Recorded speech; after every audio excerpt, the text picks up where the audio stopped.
मेरी उम्र 18 साल है और मैं एक बड़े परिवार में रहती हूँ। मेरे भाई रणवीर की उम्र 26 साल है और हम दोनों शहर में एक साथ रहते हैं। हमारा रिश्ता बहुत गहरा है। हम एक दूसरे के साथ मजाक और मस्ती करते रहते हैं। रणधीर हमेशा कुछ न कुछ शरारतें करता रहता है और मैं भी उसकी बातों को मजाक में ले लेती हूँ। एक दिन की बात है जब रणधीर ने एक मजाक किया जो मेरे लिए थोड़ा अजीब और चिंताजनक था। उसने मुझसे कहा, मैंने तुम्हें कॉलेज के लड़के के साथ होटल में देखा है। उसका चेहरा बिल्कुल गंभीर था और मुझे समझ नहीं आया कि वह मजाक कर रहा है या सच बोल रहा है।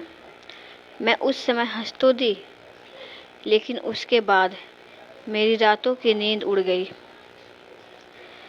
मैं सोचती रही कि रणधीर ने ऐसा मजाक क्यों किया। क्या उसने सच में कुछ देखा था या वह सिर्फ मुझे परेशान कर रहा था। कुछ दिन बाद हमारे परिवार में मौसी के घर शादी थी। सभी रिश्तेदार और परिवार के लोग शादी में चले गए, लेकिन मेरी तबीयत ठीक नहीं होने के कारण मैं और रणधीर घर पर ही रुक गए। उस दिन कुछ अजीब हुआ। रणधीर ने फिर से मुझसे मजाक किया, लेकिन इस बार उसकी आवाज़ में वही गंभीरता थी। उसने कहा, मैंने ऐसा देखा है जो तुम्हारे लिए जानना ज़रूरी है।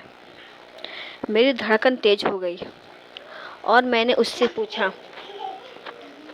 क्या देखा है। जब रणधीर ने मुझसे कहा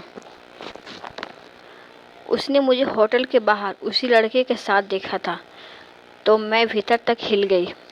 मेरे मन में हलचल मच गई और मैंने तुरंत उससे पूछा, क्या तुम सच कह रहे हो।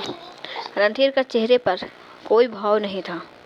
उसकी आंखों में गंभीरता थी, जिससे मेरी घबराहट और बढ़ गई। उसने धीमी आवाज़ में कहा था कि यह सच है कि पूरी तरह से मैं हताश हो गई। मेरा मन घबराने लगा और दिमाग में तरह तरह के विचार आने लगे। अगर यह बात घर में किसी को पता चली तो क्या होगा। हमारे परिवार में यह बात एक बड़ी समस्या खड़ी कर सकती है। मैंने रणधीर से तुरंत अनुरोध किया, कृपया यह बात घर में किसी को मत बताना। मेरी आवाज़ में आंसू नहीं था और मैंने उसकी आंखों में देखकर उसे मनाने की कोशिश की, लेकिन रणधीर के चेहरे पर अचानक एक अजीब सी मुस्कान आ गई। उसने ठंडे आवाज़ में कहा, मैं तो सबको बता दूंगा। उसका यह कहना मेरे लिए जैसे एक बिजली के झटके से सामना था। मेरी चिंता और बढ़ गई। मैंने फिर उससे निवेदन किया, कृपया ऐसे मत करो रणधीर, इससे बहुत बड़ी सारी समस्या हो सकती है। मुझे समझ नहीं आ रहा था कि रणधीर ऐसा क्यों कर रहा है। उसने कभी भी इस तरह की बातें नहीं की थी। उसकी आंखों में एक अजीब सी चमक थी और फिर उसने एक शर्त रख दी। उसने कहा, अगर तुम चाहती हो कि मैं यह बात किसी को ना बताऊं, तो आज रात तुम्हें मेरे कमरे में सोना होगा। यह सुनकर मैं शब्द रह गई। रणधीर ने मुझसे ऐसा प्रस्ताव क्यों रखा। क्या वह सिर्फ मजाक कर रहा था? इसके पीछे कुछ और था। उसकी इस शर्त ने मुझे अंदर तक हिलाकर रख दिया। मैंने तुरंत इस प्रस्ताव को ठुकरा दिया और अपने कमरे में चली गई, लेकिन वहाँ जाकर भी मैं चैन से नहीं बैठ पाई। मेरा मन लगातार उधेड़बुन में लगा रहा और अगर रणधीर ने यह बात किसी को बता दी तो क्या होगा। अपने कमरे में जाने के बाद मैं बिस्तर पर लेट गई, लेकिन नींद तो दूर की बात है। मेरे मन में तूफान मचा हुआ था। मैं बार बार सोच रही थी कि रणधीर ने ऐसा क्यों कहा। क्या बात सच में ऐसा कर सकता है? क्या वह सच में यह बात घर में किसी को बता देगा? मैंने सोचा कि अगर यह बात बाहर निकल गई तो मेरे लिए स्थिति कितनी मुश्किल हो जाएगी। मेरे दिमाग में विचारों का बवंडर चल रहा था। क्या मैं इस समस्या का सामना कर सकती हूँ? क्या मुझे रणधीर की शर्त माननी चाहिए? लेकिन अगर मैं उसकी बात मान ली तो क्या होगा? क्या सही होगा? इस स्थिति से बाहर निकलने का कोई रास्ता मुझे नहीं सोच रहा था। लग रहा था लगभग 1 घंटे तक मैं अपने कमरे में बैठी रही, लेकिन किसी भी नतीजे पर नहीं पहुंच सकी। मेरे मन में हर तरफ अंधकार ही अंधकार था। मुझे कोई रास्ता नहीं दिख रहा था। आखिरकार मैंने सोचा कि शायद यह एकमात्र तरीका है जिससे मैं इस स्थिति को संभाल सकती हूँ।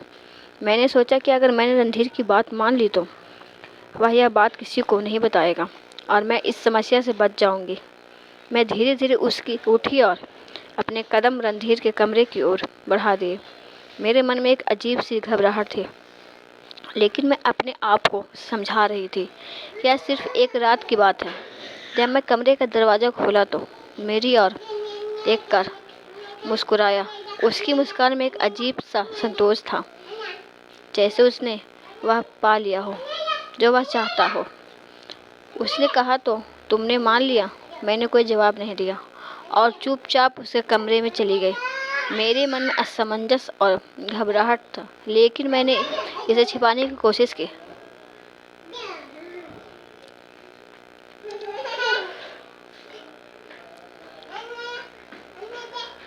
उस रात हम दोनों एक ही कमरे में सोए। रणधीर के अपने बिस्तर के एक कोने की ओर इशारा किया। जब मुझे सोना था, मैं बिना कुछ कहे वहां जाकर लेट गई। रणधीर ने बत्ती बुझा दी और कमरे में सन्नाटा छा गया। मेरा मन शांत था। सोच रही थी कि रणधीर ने ऐसा क्यों किया। क्या वह मुझे डराना चाहता था या फिर उसके मन में कुछ और था। मुझे समझ नहीं आ रहा था कि रणधीर ने ऐसे शब्द क्यों रखे। क्या उसके पीछे कोई और मंशा थी। रात का समय था और कमरे में गहरा सन्नाटा छाया हुआ था। रणधीर और मैं कमरे के में मन में असमंजस और उलझन थी। मैंने खुद को सुलझाने की कोशिश की, लेकिन दिमाग में विचारों का बवंडर मचा हुआ था। रणधीर ने मुझे क्यों बुलाया? उसने क्यों कहा कि मैं उसके कमरे में सोए? क्या उसके मन में कुछ और? रणधीर की नज़रों में बार बार मुझ पर पड़ रही थी। वह चुपचाप मेरी ओर देख रहा था, लेकिन उसकी निगाहों में कुछ और ही था। मैंने उसे नज़रअंदाज करने की कोशिश की, लेकिन उसकी निगाहों की गर्मी को महसूस कर रही थी। जैसे जैसे रात बढ़ती गई, रणधीर रणधीर का कार्य भी खत्म होने लगा। वह मेरे पास आया और धीरे धीरे मेरे बालों को सहलाने लगा। मेरे शरीर में अजीब सी कपकपी सी दौड़ गई और मेरे दिल की धड़कन तेज हो गई। मैं अभी भी आंखें बंद की रही, लेकिन मेरी सांसें तेज हो गई। रणधीर ने धीरे धीरे मेरे चेहरे के पास अपना चेहरा लगाया और फिर उसने मुझे चूम लिया। चूमने के साथ ही मेरा मन एक अजीब से एहसास में डूब गया। मैं अभी शब्द थी, लेकिन विरोध नहीं कर पाई। मैंने अपनी आंखें खोल दी और रणधीर की आंखों में देखा। उसमें एक अजीब सी चमक थी जो मुझे और उलझन में डाल रही थी।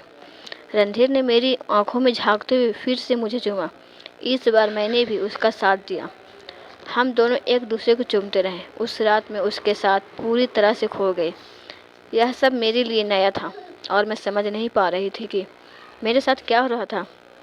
रात के समय तेजी से बीत रहा था और हम दोनों एक दूसरे से में खोए हुए थे। मेरा मन अशांत था, लेकिन मैंने खुद को उसके हवाले कर दिया था। रणधीर ने धीरे धीरे मुझे बाहों में समेट लिया और हम दोनों के बीच की दूरी खत्म हो गई। हमारी सांसें अब एक दूसरे से मिलकर रह गई। एक दूसरे को चूमते चूमते कब सुबह हो गई हमें पता ही नहीं चला।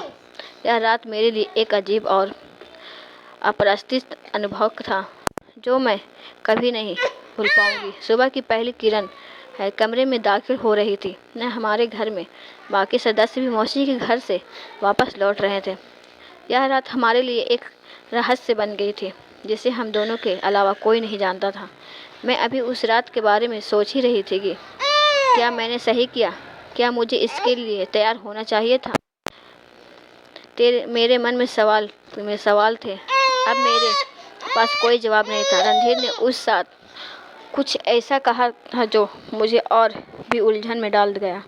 सुबह के समय रणधीर ने कहा कि तुम्हें पता है, अगर तुमने मेरी बात न मानी होती तो यह हमारा राज रहेगा। उसकी बातों में एक अजीब सी गंभीरता थी और उसके चेहरे पर एक रहस्यमयी मुस्कान थी। मैंने उससे पूछा, लेकिन तुम मुझसे यह सब क्यों चाहते हो? उसने मेरी आंखों में गहराई में देखते हुए कहा, तुम यह नहीं समझोगे, लेकिन यह रात हमारे लिए रिश्ते को एक नए मोड़ पर ले आई है। अब हमारे बीच कुछ ऐसा है जो किसी और के पास नहीं है। रणधीर ने बातों में मुझे और उलझा दिया। उसने मुझसे कुछ और कहा जो मेरे दिल में गहरा असर कर गया। उसने कहा, अगर तुमने मेरी बात न मानी होती तो मैं यह सब किसी और को बता दूंगा। उसके यह कहने से मैं और घबरा गई। मेरे पास कोई और विकल्प नहीं था। मैंने महसूस किया कि इस खेल में मुझे उसका साथ देना होगा, वरना वह हमारे इस राज्य को सबके सामने खोल देगा। मेरे मन में डर और उलझन थी, लेकिन अब मुझे इस खेल में उसकी चालों के अनुसार चलन था। मेरे आखिरकार उसकी बात माननी थी और वह किया जो उसने मुझसे कहा। उसने मुझसे कहा उसने मुझसे कहा कि मीना, होश उड़ गए। आखिर रणधीर मीना को क्या कहा होगा? मीना के होश उड़ गए। यह जानने के लिए आने वाले नेक्स्ट वीडियो को देखें। दोस्तों, ऐसी कहानी आपको इस चैनल पर मिलती रहेगी। तो चलिए मिलते हैं। धन्यवाद। तब तक के लिए लव यू मेरी प्यारी वाइफ फैमिली।